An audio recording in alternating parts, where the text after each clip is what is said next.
Zion விசுவாச தேவாலயம் வழங்கும் ஜீவக்குரல்.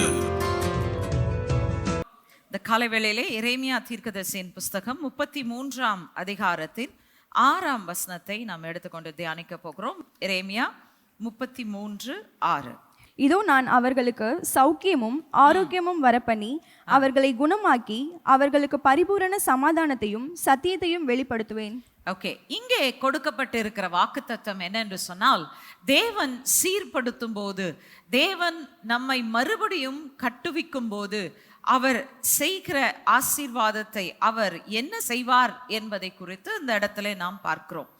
தேவன் நம்முடைய வாழ்க்கையிலே ஒரு சீரமைப்பை, ஒரு சுகத்தை திரும்ப கொண்டு வரும்போது நம்முடைய குறைவுகளை அவர் நினைவு கூறுவதில்லை. நான் எப்பவுமே சொல்வதுண்டு, நம்ம வாழ்க்கையில ஒரு குறைவு வந்தது என்று சொன்னால் நாம் எங்கேயோ பிசாசுக்கு அந்த குறைவை கொண்டு வருவதற்கு ஒரு வாசலை கொடுக்காம அது நம்ம வாழ்க்கையில வரவே முடியாது. கிறிஸ்துவுக்குள்ள இருக்கிற ஒரு மனிதன் நீதிமானாய் பரிசுத்தவானாய் தன்னுடைய நிலையை அறிந்து கிறிஸ்துவுக்குள் நிலைத்திருக்கும் பொழுது உண்மையிலே சொல்ல போனா பிசாசுக்கு அவனை தொடர்றதுக்கு வாசல்களே கிடையாது. பட் we are human, நம்ம மனுஷர்கள் தான். பல நேரத்துல நம்ம விழுகிறோம், பல நேரத்துல சிறிய சிறிய காரியங்கள்ல நம்ம தவறும் போது கூட பிசாசு அதை பயன்படுத்தி நம்முடைய வாழ்க்கையில பெரும் போராட்டங்களை கொண்டாடுறான். ஆனா all it requires is to understand. நான் ஆண்டவருடைய சித்தத்தை விட்டு லேசாக விலகிட்டேன்னு புரிஞ்சுக்கிட்டாலே போதும்.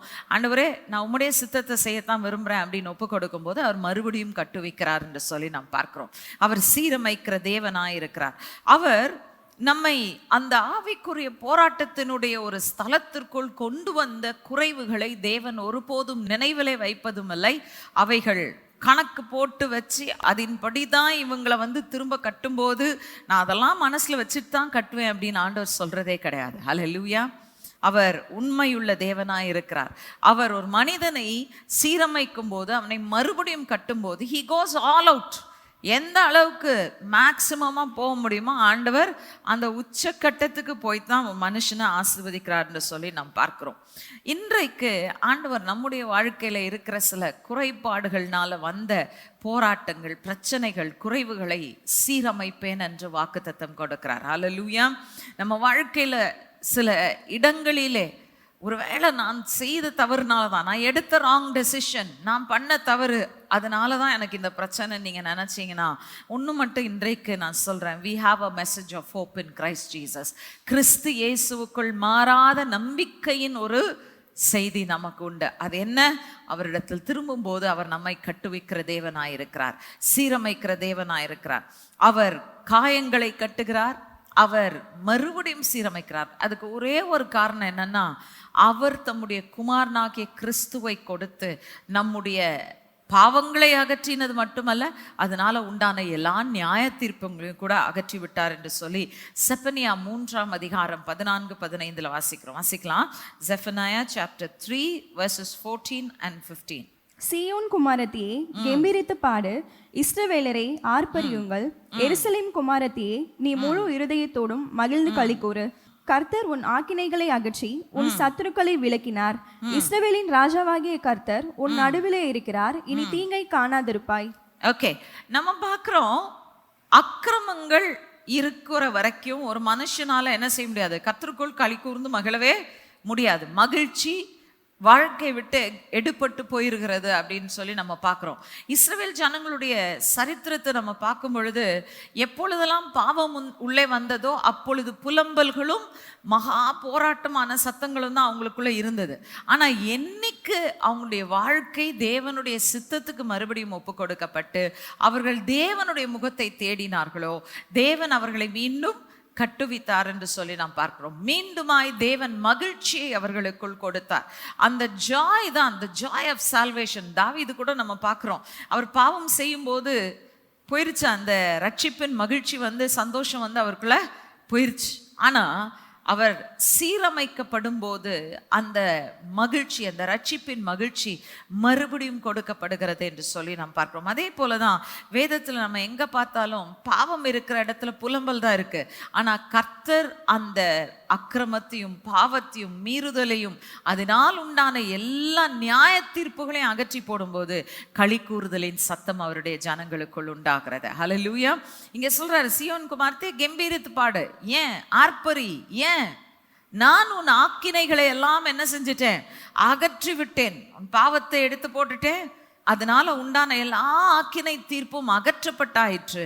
நீ மகிழ்ந்து களி கூறு. நீ இனிமேல் தீங்கை காணாதிருப்பாய். தீங்கு வருவதற்கு காரணம் குறைவுகள். ஆனா அந்த குறைவுகளை தேவன் அகற்றி விட்டார். அதனால வரக்கூடிய ஆக்கினை தீர்ப்புகளை அவர் எடுத்து விட்டார் என்று சொன்னால் அதற்கு மேல் தீங்குக்கு நம்முடைய வாழ்க்கையின் மீது அதிகாரம் இல்லை என்று சொல்லி நாம் பார்க்கிறோம். ஹல்லேலூயா. சோ புதிய ஏற்பாட்டினுடைய விசுவாசிகளாகிய நமக்கு இது ஏற்கனவே கல்வாரி சிலுவையில இயேசு கிறிஸ்துவினால் நிறைவேற்றப்பட்ட ஒரு காரியம் என்று சொல்லி நாம் பார்க்கிறோம். ஆகவே நாம் பல முறை தேவனுடைய திட்டங்கள், அவருடைய சித்தத்தினுடைய அந்த அளவுகோலுக்கு நம்ம கீழே வந்துட்டாலும் நம்ம என்னைக்கு ரியலைஸ் பண்ணி ஆண்டவர்கிட்ட ஒப்பு கொடுக்குறோமோ ஆண்டவர் திரும்பவும் கட்டுவிக்கிற தேவனாய் இருக்கிறார். ஈவன் சில இடத்துல நம்ம லைஃப்ல வந்து பார்த்தீங்கன்னா நம்ம தப்பு செஞ்சிருக்க தேவையில்லை. ஆனா தேவனுடைய பரிபூர்ணமான சித்தத்துக்கு ஒப்பு கொடுக்காம என்னுடைய சுய ஞானத்தினால, என்னுடைய பலத்தினால சில காரியங்களை நான் சாதித்து கொண்டு இருக்கலாம். அப்படி நீங்க சாதிக்கும் பொழுது ஒன்று, அங்க நிறைவான மகிழ்ச்சி இருக்காது. ரெண்டாவது, நீங்க எந்த அளவுக்கு மேக்சிமைஸ்ட் ரிசல்ட்ஸை எதிர்பார்க்குறீங்களோ அது இருக்காது. காரணம் என்ன? நான் செய்கிறது எதில் செய்கிறேன்? என் பலத்தில் செய்கிறேன். ஆனால் என்னைக்கு நான் ஆண்டவர்கிட்ட ஒப்பு கொடுக்குறேனோ, ஆண்டவரே இந்த காரியத்தை நான் சுயபலத்தில் இத்தனை நாளாக செஞ்சுட்ருக்கேன், ஆவியானவர் உணர்த்துறீர், நான் என்ன செய்கிறேன்? மறுபடியும் ஆண்டவரே உம்முடைய கரத்தில் ஒப்பு கொடுக்குறேன், உம்முடைய சித்தத்தின்படி செய்யும் என்று சொல்லி நாம் ஒப்பு கொடுக்கும்போது அவருடைய அளவுகோல்கள் என்னன்னா நிறைவான மகிழ்ச்சி, பூரணமான விளைவுகள். ஓகே, அதனால தான் இந்த செய்தியின் தலைப்பே பரிபூர்ணம். ஹல்லேலூயா. அங்க சொல்றாரு, பரிபூர்ண சமாதானத்தையும் சத்தியத்தையும் வெளிப்படுத்துவேன். நான் ஆரோக்கியப்படுத்தும் போது என்னுடைய அளவுகோல் குறைவு என்பது அல்ல, அல்லது என்னுடைய அளவுகோல் இவங்களுக்கு ஏற்கனவே கொடுத்து பார்த்தேன், இவங்க வந்து அதை சரியாக ஹேண்டில் பண்ணலை, அதனால திரும்ப இவங்களுக்கு என்ன பண்ணக்கூடாது? அதே அளவுக்கு திரும்ப கொடுக்கக்கூடாது, கொஞ்சம் குறைவாக கொடுத்தா தான் இவங்க புரிஞ்சுக்குவாங்கன்னு ஆண்டவர் நம்மளை தண்டிக்கிற தேவன் அல்ல. அவர் ஆக்கினைகளை அகற்றினார். அவர் நம்முடைய நியாய தீர்ப்புகளெல்லாம் எடுத்து போட்டபடியினால் அவர் நம்மை மறுபடியும் கட்டுவிக்கும் போது அவருடைய அளவுகோல் நிறைவு. ஹல்லேலூயா. பரிபூர்ணம் தான் அவருடைய அளவுகோலாக இருக்கிறது. சரி, ஏன் அந்த பரிபூர்ணம்? நியாயமா நம்ம சொன்னா ஒரு மனுஷனுக்கு ஆண்டவர் ஒரு ஆசீர்வாதத்தை கொடுத்தாரு. சரி, ஆண்டவர் விட்டுருங்களேன், மனுஷரே எடுத்துக்கோங்க. உலகத்தின் அளவுகோலின்படி உங்க அப்பாவோ அம்மாவோ உங்களுக்கு ஏதோ ஒன்று கொடுக்குறாங்க, நீங்கள் அதை மிஸ்யூஸ் பண்ணிடுறீங்க, சரியாக பயன்படுத்துறதில்ல, அதை வந்து நீங்கள் ஹேண்டில் பண்ண வேண்டிய விதத்தில் ஹேண்டில் பண்ணாமல் அதை ஏதோ ஒரு தவறு நடந்து விடுகிறது. அடுத்த முறை உங்களுக்கு திரும்ப அதை கொடுக்கும்போது என்ன செய்வாங்க? அங்கங்கே பாதுகாப்புகளை வைத்து தான் கொடுப்பாங்க, அல்லது என்ன செய்வாங்க? குறைவான அளவில் தான் உங்கள் மேலே நம்பிக்கை வைப்பாங்க. மனுஷனுடைய ட்ரஸ்ட் ஒன்ஸ் புரோக்கன், அடுத்த முறை என்ன செய்யறான்? குறைவான அளவில் தான் நம்ம மேலே நம்பிக்கை வைக்கிறான். உண்மையை சொல்ல போனா தேவனுடைய விலையேற பெற்ற ஈவுகளை பெற்ற நாம் அதிலே சரியான விதத்தில் அதை ஹேண்டில் பண்ணாதப்போ ஆண்டவர் நெக்ஸ்ட் டைம் நமக்கு கொடுக்கும்போது எப்படி கொடுக்கணும்? குறைச்சி தான் கொடுக்கணும். ஆனால் அவர் குறைச்சி கொடுக்கறதில்ல, நிறைவைத்தான் கொடுக்கிறார். காரணம் என்ன? சிம்பிள், ஒரே ரீசன். அவர் ஏன் நம்மளை மறுசீரமைக்கிறார் அப்படின்னு கேட்டிங்கன்னா, it's not because of us, நம்மாலே அல்ல, நாம் யார் என்பதினாலே அல்ல, இன்னும் சொல்ல போனால் நான் மனம் திரும்பினதுனால கூட இல்லை, ஒரே ஒரு காரணத்துக்காக. வாசிக்கலாம், எரேமியா 30:17. Jeremiah chapter 30:17. அவர்கள் உன்னை விசாரிப்பற்ற சீயோன் என்று சொல்லி உனக்கு தள்ளுண்டவள் என்று பெயரிட்டபடியால் நான் உனக்கு ஆரோக்கியம் வரப்பண்ணி உன் காயங்களை ஆற்றுவேன் என்று கர்த்தர் சொல்லுகிறார். ஆண்டவர் வந்து நீ மனம் திரும்பிட்ட, நீ என்கிட்ட திரும்பி வந்துட்ட, அதனால உன்னை கட்டுவிப்பேன்னு சொன்னாரா? என்ன சொல்றாரு? சீயோன் என்பது எதை குறிக்கிறது? சீயோன் என்பது அன்றைக்கு தேவனுடைய தெரிந்தெடுக்கப்பட்ட ஜனங்களுடைய தலைநகரமா இருந்தது பிசிக்கலா. இன்னைக்கு ஆவிக்குரிய ரீதியில் பார்த்தீங்கன்னா சீயோன் என்பது என்ன? தேவன் வாசம் பண்ணும் ஸ்தலத்தை அது நமக்கு குறிக்கிறது என்று சொல்லி நாம் பார்க்கிறோம். தேவனுடைய நாமம் எங்க வைக்கப்பட்டிருந்தாலும் அவர் அங்கே எந்த மனிதனும் அதற்கு விரோதமாய் பேசினால் அதை பொறுத்து கொண்டு இருக்க மாட்டார். ஹல்லேலூயா. எத்தனை முறை வேதத்துல வாசிக்கிறோம், சேனைகளின் தேவனாகிய கர்த்தருடைய வைராக்கியம் இதை செய்யும். அவர் நமக்காக பாராட்டுகிற வைராக்கியம், நம்ம மேல வைத்திருக்கிற அன்பு, தகுதியற்ற நம் மீது வைத்திருக்கிற அவருடைய அன்பு, அந்த கிருபையினால தான் என்ன செய்யறாரு, நமக்கு அவர் இறங்கி நம்மை மறுபடியும் கட்டுவிக்கிறார் என்று சொல்லி நாம் பார்க்கிறோம். உண்மையை சொல்ல போனால் அதை செய்ய தேவையே இல்லை.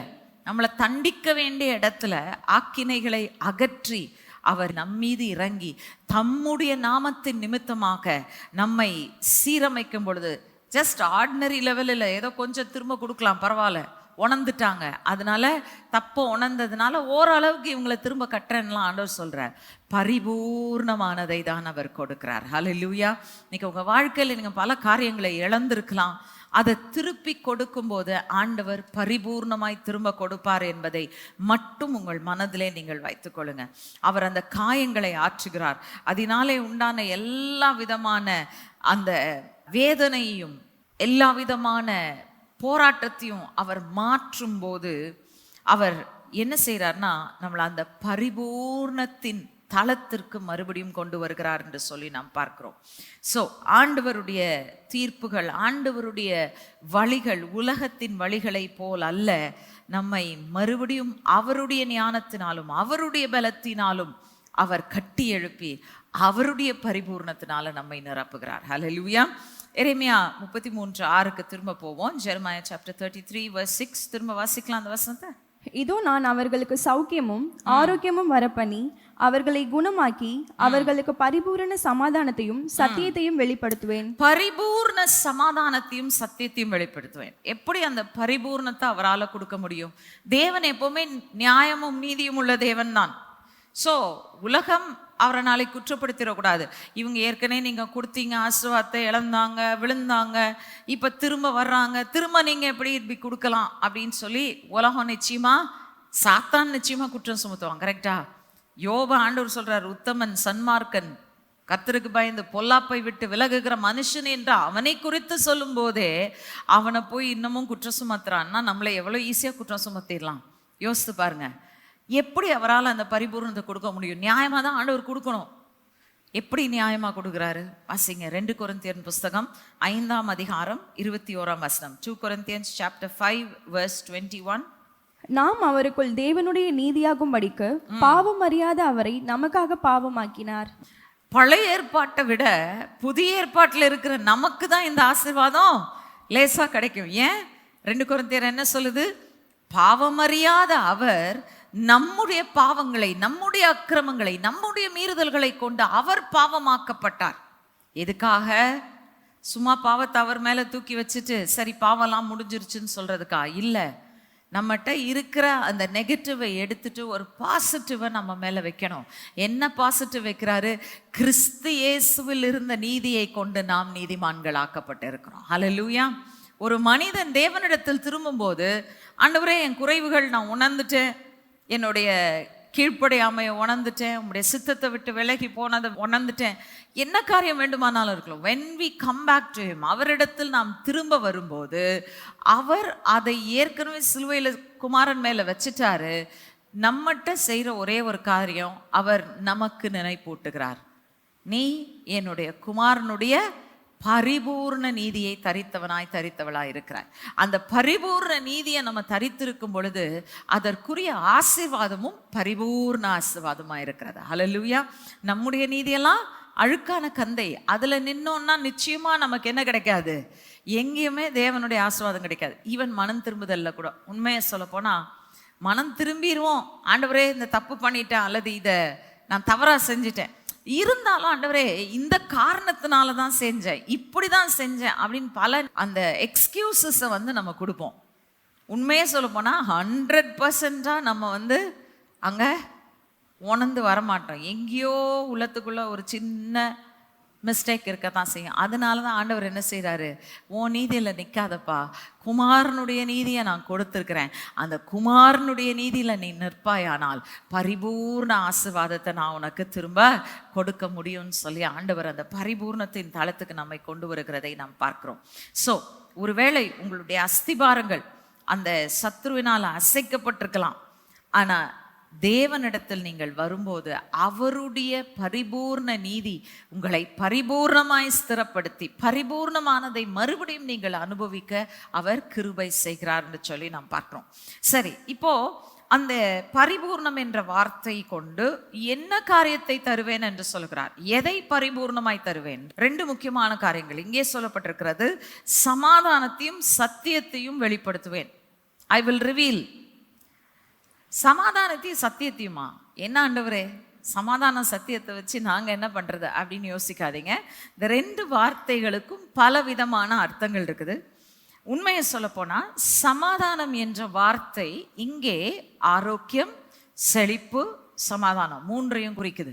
தேவன் நம்மை சுகப்படுத்தும் போது, உள்ளான மனுஷன்ல அந்த சுகம் வரும்போது வேதம் என்ன சொல்லுது? உன் ஆத்துமா வாழ்கிறது போல நீ எல்லாவற்றிலும் வாழ்ந்து சுகமாயிருப்பாய்.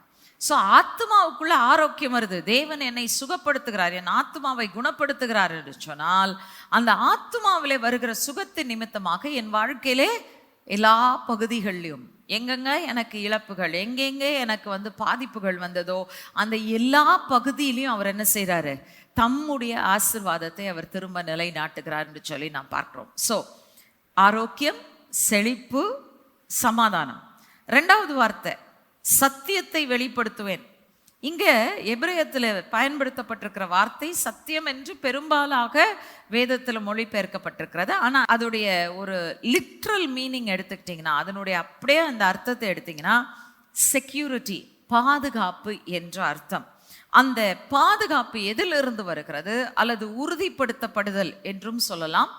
எதனாலே நாம் உறுதிப்படுத்தப்படுகிறோம், நிலைநாட்டப்படுகிறோம்னு சொல்லி பார்த்தா தேவனுடைய உண்மையினால, அவருடைய அந்த மாற்றம் இல்லாத உண்மையினால, அவருடைய ட்ரஸ்ட்வர்தினஸ்னால நம்ம மறுபடியும் நிலைநாட்டப்படுகிறோம். ஹல்லேலூயா. மனுஷரை நம்ம நம்ப முடியுமோ முடியாதோ, ஆனால் தேவன் பேர்ல நம்பிக்கையா இருக்கிறவர்கள் பாக்கியவான்கள். ஹல்லேலூயா. அவர்களை ஸ்திரப்படுத்துகிறார், நிலைப்படுத்துகிறார், மறுபடியும் நிலைநாட்டுகிறார். யாக்கோபு சொல்றாரு, கீழே வேர் பற்றி மேலே கனி கொடுப்பாய். சும்மா ஏதோ திரும்ப பார்வைக்கு வச்சுட்டேன் அப்படின்றது இல்லை. நான் ஒரு மனுஷனை சீர்படுத்தும் போது உச்சந்தலையிலிருந்து உள்ளங்கால் வரைக்கும், வேர்லேருந்து மேலே இருக்கிற கனிகள் வரைக்கும் எல்லாவற்றிலும் என்னுடைய பரிபூர்ணத்தை கட்டளையிடுவேன் என்று ஆண்டவர் சொல்லுகிறதை நாம் பார்க்கிறோம். நம்முடைய அஸ்திபாரங்கள் அசைக்கப்பட்டிருக்கலாம், நம்ம இருக்க வேண்டிய வளர்ச்சியை நான் செஞ்ச இந்த ஒரு சின்ன மிஸ்டேக்னால, நான் எடுத்த ஒரு ராங் டெசிஷன்னால எனக்கு கிடைக்க வேண்டியதெல்லாம் கிடைக்காம போச்சுன்னு நம்ம நினைக்கலாம். ஆனால் தேவன் சீரமைப்பாரானால் எல்லாவற்றையும் திருப்பி கொடுக்கிற தேவனாயிருக்கிறார். ஹல்லேலூயா. He is a God who restores completely. தேவனுடைய அந்த சுகமாக்குதல் அல்லது தேவனுடைய அந்த சீரமைப்பு வளர்ச்சியை கொண்டு வருகிற ஒரு சீரமைப்பாக இருக்கிறது. வாசிங்களேன், மல்கியா 4ஆம் அதிகாரம் 2-3 வசனங்கள் ரொம்ப அழகா இதை சொல்லுது. Malachi chapter 4 verses 2 and 3. ஆனாலும் என் நாமத்துக்கு பயந்திருக்கிற உங்கள் மேல் நீதியின் சூரியன் உதிக்கும், அதன் செட்டைகளின் கீழ் ஆரோக்கியம் இருக்கும். நீங்கள் வெளியே புறப்பட்டு போய் கொழுத்த கன்றுகளைப் போல வளருவீர்கள், துன்மார்க்கரை மிதிப்பீர்கள். நான் இதை செய்யும் நாளிலே அவர்கள் உங்கள் உள்ளங்காலின் கீழ் சாம்பலாய் இருப்பார்கள் என்று சேனைகளின் கர்த்தர் சொல்லுகிறார். ஓகே, இங்கே சொல்லுகிறது, என் நாமத்துக்கு பயந்து என் திரும்ப வந்துட்டீங்களா என் ஜனங்கள், நான் என்ன செய்வேன்? நீதியின் சூரியனாகிய இயேசு கிறிஸ்து உங்கள் மேல் உதிப்பார். அவருடைய நீதியில ஆரோக்கியம் உண்டு. அவருடைய நீதி தான் நம்மளை சீர்படுத்துது, அவருடைய நீதி தான் நம்மளை மறுபடியும் ஸ்திரப்படுத்துது அப்படின்னு சொல்லி நம்ம பார்க்குறோம். அதன் செட்டைகளின் கீழ் ஆரோக்கியம் இருக்கிறது. நீங்க என்ன செய்வீங்க? இந்த ஆரோக்கியத்தினால அந்த இடத்துல சொல்லப்பட்டிருக்கிற கன்றுகள் என்ற வார்த்தை ஆங்கிலத்தில் பார்த்தீங்கன்னா ஸ்டால் ஃபெட் காஃப்ஸ், தமிழில் பார்த்தீங்கன்னா கொளுத்த கன்றுகள் என்று போட்டிருக்காங்க.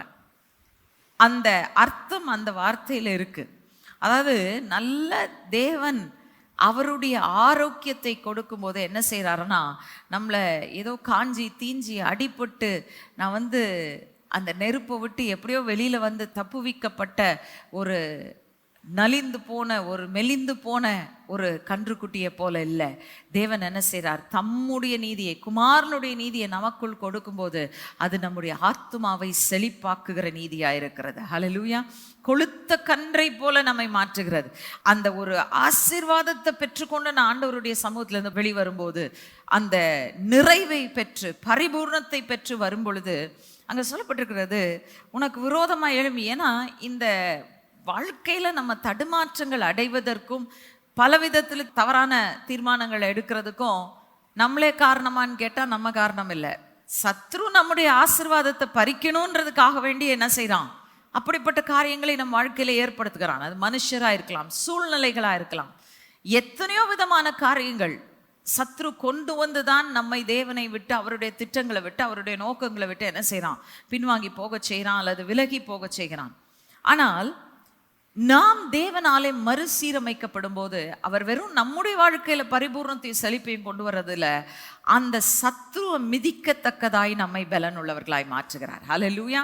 whatever it was that defeated you, it may be sin. அது பாவமா இருக்கலாம், அது ஒருவேளை உங்களுடைய சுயபலத்தை சார்ந்து கொள்கிற உங்களுடைய தன்மையா இருக்கலாம், அல்லது அது யாரோ மனுஷர்களா இருக்கலாம். பலவிதமான சத்ருவினுடைய கிரியைகளை நாம் மனுஷர் மூலமா சந்திக்கிறோம். யார் வேண்டுமானாலும் இருக்கலாம், எது வேண்டுமானாலும் இருக்கலாம். ஆனால் ஆண்டவர் என்ன செய்கிறாரு? நம்ம அவரால் சீரமைக்கப்பட்டு அவருடைய நீதினால நிலைநாட்டப்பட்டு சத்ருவினுடைய கிரியைகளை மேற்கொண்டு மறுபடியும் ஆசீர்வாதத்தில் நிலைநாட்டப்படுறது மட்டுமல்ல, அந்த சத்ருவை, அந்த துன்மார்க்கனை வீதியின் சேற்றை போல மிதித்து போட தேவன் நம்மை பலப்படுத்துகிறார். ஹல்லேலூயா. இங்க ரொம்ப அழகா சொல்லியிருக்கு, உன் காலின் கீழ் சாம்பலா இருப்பார்கள். சாம்பல் என்பது ஒன்னத்துக்கும் பிரயோஜனம் இல்லை. Ashes are only meant to be thrown out. வெளியில் தூக்கி கொண்டு போய் கொட்டுறதுக்கு தான் சாம்பலே தவிர சாம்பலை வச்சு ஒன்றும் செய்ய முடியாது. நல்லா கவனிங்க, ஆண்டவர் ரொம்ப அழகாக சொல்கிறாரு, நான் உன்னை பலப்படுத்தி நான் சீரமைக்கும் போது சும்மா ஜஸ்ட் ஏதோ எடுத்தேன், சரி பரவாயில்ல, மனம் திரும்பிட்டியா, போனா போகுது, படுபாவி வந்துட்டேன் அப்படின்னு சொல்லி ஆண்டவர் நம்மளை ஒரு லோவர் லெவலில் அவர் என்னைக்குமே பார்க்கறது இல்லை. நீங்கள் நல்லா அந்த கெட்டகுமாரன் கதையை யோசித்து பாருங்க. அவனுக்கு ஒன்றும் கிடைச்சிருக்க கூடாது, ஏற்கனவே தாம் பங்கை வாங்கிட்டு போயிட்டான், அந்த பங்கை வீணடிச்சிட்டான். ஆனால் தகப்பன்ட்டு வரும்போது ஒரு வார்த்தை கூட அவர் அதை குறித்து பேசுகிறதும் இல்லை. பரவாயில்ல, நீ உணர்ந்து வந்துட்டியா, அதுவே எனக்கு சந்தோஷமானேன்னு கூட சொல்லலை. சொல்கிறாரு, மரித்து போயிருந்த என் மகன் திரும்ப உயிரோடு வந்திருக்கிறான் அப்படின்னு சொல்லி மூத்தவனுக்கு என்ன இருந்ததோ அதே அளவு ஆசீர்வாதத்தில் அவனை திரும்ப கொண்டு வந்து நிலைநாட்டுகிறதை பார்க்கிறோம். மூத்தவனுக்கு அப்போதான் கோபம் வருது. உண்மையை சொல்லப்போனால் நம்ம கெட்ட குமாரன்னு சொல்கிறோம் பார்த்தீங்களா, இந்த இளையவன் மட்டும் கெட்ட குமாரன் இல்லை, பெரியவன் கூட தான் கெட்ட குமாரன். ஏன்னா தகப்பனுடைய அன்பையும் தகப்பனுக்குள் அவனுக்கு இருக்கிற அதிகாரத்தையும் அவனுடைய உரிமைகளை அவன் அறிந்து கொள்ளாமல் இருந்தான்னு சொல்லி நம்ம பார்க்குறோம். இன்னைக்கு தேவன் நம்மை ஸ்திரப்படுத்தி நிலைப்படுத்துகிற தேவனாயிருக்கிறார். அவர் அதை செய்யும் போது என்ன அளவில் நமக்கு செய்கிறார் நம்ம பார்க்கும் பொழுது ரொம்ப ஆச்சரியமாக இருக்கும். சொல்கிறாரு, சத்துருவை நீ மிதிச்சு போடுவ, உன் காலின் கீழே அவன் சாம்பலாக இருப்பான். இன்னும் சொல்கிறார் பாருங்க, எரேமியா 33:9 நீங்கள் வாசிக்கும் போது, ஜெரமாயா சாப்டர் 33 verse 9, நான் அவர்களுக்கு செய்யும் நன்மையை எல்லாம் கேட்கிற பூமியின் எல்லா ஜாதிகளுக்கு முன்பாக அது எனக்கு மகிழ்ச்சியுள்ள கீர்த்தியாயும் புகழ்ச்சியாயும் மகிமையுமாயும் இருக்கும். நான் அவர்களுக்கு அருளி செய்யும் எல்லா நன்மையின் நிமித்தமும் எல்லா சமாதானத்தின் நிமித்தமும் இவர்கள் பயந்து நடுங்குவார்கள் என்று இஸ்ரவேலின் தேவனாகிய கர்த்தர் சொல்லுகிறார். மறுபடியும் சமாதானம் என்று சொல்லும் பொழுது இங்க ஷலோம் என்ற வார்த்தை சமாதானம், ஆரோக்கியம், செழிப்பு, சமாதானம், இந்த மூன்றை உட்படுத்து. அப்போ அவர் என்ன சொல்கிறார், எந்த அளவுக்கு நான் செய்வேன்னா பார்க்குறவனுக்கு பயம் வந்துடும். இவன் அழிஞ்சு போயிடுவான்னு நினச்சோமே, இவன் முற்றிலுமா நிர்மூலமாக்கப்பட்டுருவான்னு நம்ம நினச்சோமே, ஆனால் இவனுக்கு தேவன் கொடுக்கிற மறுபடியும் கட்டுவித்தது மட்டுமல்ல, எந்த அளவுக்கு ஆசீர்வதிச்சு வைக்கிறாரு. இவனுக்கு விரோதமாக கையை தூக்குனா நம்ம தான் நாளைக்கு பாதிக்கப்பட போகிறோன்ற அளவுக்கு மனுஷருக்கு உங்களை குறித்த பயம் வரும். அல்லேலூயா. உங்களை பாழாக்கினவன், குனி, நான் உன் முதுகு மேலே ஏறி உன் முதுகை வீதியாக்கி நான் கடந்து போவேன்னு சொல்வான்னு சொல்லி வேதத்தில் ஒரு வசனம் இருக்கு. அப்படிப்பட்ட மனுஷன் தேவன் உங்களுக்கு செய்யும் எல்லா நன்மையும் பார்க்கும் பொழுது அதை கண்டு பயப்படக்கூடிய அளவுக்கு தேவன் உங்களை மறுபடியும் சீரமைப்பாராம். ஹல்லேலூயா. இன்றைக்கு தேவனுடைய ஆசீர்வாதம் அவருக்கு பயப்படுகிறவர்களுக்கு நிறைவாய் கொடுக்கப்படுகிறது என்று சொல்லி நாம் பார்க்கிறோம். அதை காண்கிற பூமியின் ஜனங்களின் மீது திகிலும் நடுக்கமும் உண்டாகும் என்று சொல்லி வேதம் ரொம்ப அழகா நமக்கு சொல்லுகிறத நம்ம பார்க்கிறோம். ஒரே ஒரு காரியம், இவ்வளோ செய்கிறார் ஆண்டவர். ஏற்கனவே நான் இழந்ததை தான் அவர் எனக்கு திரும்ப கொடுத்துட்ருக்கிறார். ரைட்? இப்போ இழந்ததை பெற்றிருக்கிற நான் அந்த நிறைவை பெற்றதற்கு என்ன பிரதிபலனை, விளைவை நான் ஆண்டவருக்கு நான் செலுத்தணும். வாசிக்கலாம் எரேமியா 30:19, ஜெரமாயா சாப்டர் 30 verse 19. அவைகளிலிருந்து ஸ்தோத்திரமும் ஆடல் பாடலின் சத்தமும் புறப்படும். அவர்களை வர்த்திக்க பண்ணுவேன், அவர்கள் குறுகி போவதில்லை. அவர்களை மகிமைப்படுத்துவேன், அவர்கள் சிறுமைப்படுவதில்லை. ஸ்தோத்திரமும் ஆடல் பாடலின் சத்தமும் புறப்படும். அல்லேலூயா. நான் ஆரம்பத்திலே சொன்னேன், சியோன் குமாரத்தியே கெம்பீரித்து பாடு. ஏன்? நான் எடுத்துட்டேன், ஆக்கினைகளை அகற்றி போட்டுட்டேன். இப்போ நான் உன்னை மறுபடியும் சீரமைத்து பரிபூர்ணத்துக்குள்ள நிறைவுக்குள்ள கொண்டாடும் போது நான் எதிர்பார்க்கறது ஒன்னே ஒண்ணுதான், புலம்பலெல்லாம் தூக்கி போட்டுட்டு என்ன செய், ஆனந்த களிப்புள்ள உதடுகள்னால என்னை துதித்து ஆடல் பாடலின் சத்தத்தோடு எனக்குள் மகிழ்ந்து களி கூர்ந்து என்ன ஆராதின்னு சொல்லி ஆண்டவர் சொல்றார். ஒரே ஒரு காரியம், ஹார்ட் ஆஃப் கிராட்டிடியூட். அவ்வளவுதான் ஆண்டவர் விரும்புறார். நான் எல்லாவற்றையும் மாற்றி தரேன், ஒன்று எதிர்பார்க்கிறேன். ஒரு நன்றி உள்ள இருதயத்தோட, நன்றியின் நிறைவினால் இருதயம் நிரம்பி அந்த துதியை எனக்கு ஏறெடுப்பாயா என்று ஆண்டவர் அந்த இடத்துல நம்மிடத்தில் கேட்கிறத நம்ம பார்க்குறோம். இன்னொன்று அங்கே ரொம்ப அழகாக சொல்லணும், அந்த துதி என்ன பண்ணோம் அப்படின்னா, துதி தேவனுக்கு அவர் ஏற்கனவே செய்ததுக்காக நம்ம செலுத்துகிற ஒரு காரியம் நம்ம நினைக்கிறோம், நன்றி. ஆனால் அந்த நன்றி அறிதலும் துதியும் என்ன செய்யும்னா நம்மை வர்த்திக்க பண்ணும். ஏற்கனவே நிறைவை கொடுத்துருக்கிறாரு, அந்த நிறைவிலும் நாம் இன்னமும் அடுத்த தளங்களினுடைய ஆசீர்வாதத்துக்குள்ள போறதுக்கு ஆண்டவர் நமக்கு கிருபையை தருவார். யோசித்து பாருங்க, நம்ம பல நேரத்துல இந்த குறைவான நிலைகளுக்குள் வருவதற்கு காரணம் நாம் தான், வேற யாரும் இல்லை. நம்ம தான் எங்கேயோ நம் வஞ்சனைக்கு இடம் கொடுத்துருப்போம், அல்லது சத்ருனுடைய கிரியைகளுக்கு இடம் கொடுத்து நம்ம தேவனுடைய சித்தத்தை விட்டு, நோக்கங்களை விட்டு விலகி போயிருக்கலாம். ஆனால் அவர் நம்மை சீரமைக்கும் போது, நம்மை மறுபடியும் கட்டுவிக்கும் போது அவருடைய அளவுகோல் பரிபூர்ணம். அது மட்டுமல்ல, அந்த பரிபூர்ணத்திலிருந்து பரிபூர்ணத்துக்கு நேராக நம்மளை நடத்துகிற தேவனாயிருக்கிறார். எந்த நிலையிலையும் அவர் உயர்த்தி கொண்டே போவார். உயர்த்தி கொண்டு போகிற ஒவ்வொரு நிலையிலையும் பரிபூர்ணம் தான் இருக்குமே தவிர குறைவுகளை நம்ம காண போறது இல்லை என்று சொல்லி நம்ம பார்க்குறோம். இன்றைக்கு அந்த தேவனுடைய கிருபையை நினைவு கூர்ந்து ஆண்டவர் கொடுத்த வாக்குத்தத்தத்தை பிடித்துக் கொள்வோம். உங்க வாழ்க்கையில சோதித்து பாருங்க, ஆராய்ந்து பாருங்க, எங்க நான் இன்னும் பரிபூர்ண ஆசீர்வாதத்தை பெறாம இருக்கிறேன், எங்க தேவனுடைய பரிபூர்ண நிறைவுகளை நான் இன்னும் காணாம என்னுடைய வாழ்க்கையில இடங்கள் இருக்கிறது என்று சோதித்து பாருங்க. குறைவுகளை சீர்படுத்துவோம், ஆண்டவர்கிட்ட ஒப்பு கொடுப்போம், அவருடைய சித்தத்துக்கு பரிபூர்ணமா நம்மை மறு அர்ப்பணிப்பு செய்வோம். அவர் நம்மை மறுபடியும் நிறைவுகளிலே நிலைநாட்டி நம்மை ஆசீர்வதிப்பார். ஒரு நிமிஷம் தலைகளை தாழ்த்தி நம்ம ஜெபிப்போமா? நல்ல தகப்பனே, உமக்கு நன்றி செலுத்துகிறோம். இந்த நாளில் நன்றியால் எங்கள் இருதயம் நிறைந்து, நீர் கொடுத்த வாக்குத்தத்தத்தை நிறைவேற்ற வல்லவர் மட்டுமல்ல, நீர் அதை செய்து முடிப்பீர் என்று சொல்லி நாங்கள் விசுவாசித்து இந்த நாளில் அர்ப்பணிக்கிறோம். ராஜா, எங்கள் வாழ்க்கையில் எங்கெல்லாம் இன்னமும் குறைவுகள் இருக்கிறதோ, எங்கெல்லாம் இன்னமும் சத்ருவானவன் நீர் எங்களுக்கு கொடுக்க விரும்பும் நிறைவுகளை கொடுக்காமல் ஆண்டவரே பலவிதமான குறைவுகளுக்கு இடம் கொடுத்திருக்கிறானோ, ஆண்டவரே எல்லாவற்றையும் அகற்றி தேவன் இந்த நாள்ல அப்பா உம்முடைய குமாரனுடைய நீதி எங்களிலே வைக்கப்பட்டிருக்கிறபடினால், எங்கள் ஆக்கினைகள் அகற்றப்பட்டிருக்கிறபடினால், எங்கள் சத்ருக்களை தேவன் விலக்கி இருக்கிறபடினால் ஆண்டவரே நாங்கள் அந்த பரிபூர்ண நிறைவுக்குள் வரும்படியாக தேவன் எங்களுக்கு கிருபை செய்ய போகிறக்காய் நன்றி. ஆண்டவரே, இந்த புதிய மாதத்தில் அப்பா உடைய பிள்ளைகளுக்கு முன் சென்று கர்த்தர் தாமே எல்லா தடைகளையும் தகர்த்தெறிந்து தகப்பனே சகல நிறைவினாலும் அவர்களை நிரப்புவீராக. ஆசீர்வதிக்கிறோம். தேவ கிருபை, சமாதானம், சந்தோஷம் கூட இருக்கட்டும். இயேசு கிறிஸ்துவின் நாமத்தில் ஜெபிக்கிறோம் ஜீவனுள்ள அன்பின் பிதாவே, ஆமென், ஆமென். ஜீவ குரல் 14 கீழ் 1, மங்கம்மாள் சாலை, KK நகர் அஞ்சல், திருச்சி 620021, தமிழ்நாடு, தென்னிந்தியா. மொபைல் எண் 919025432432.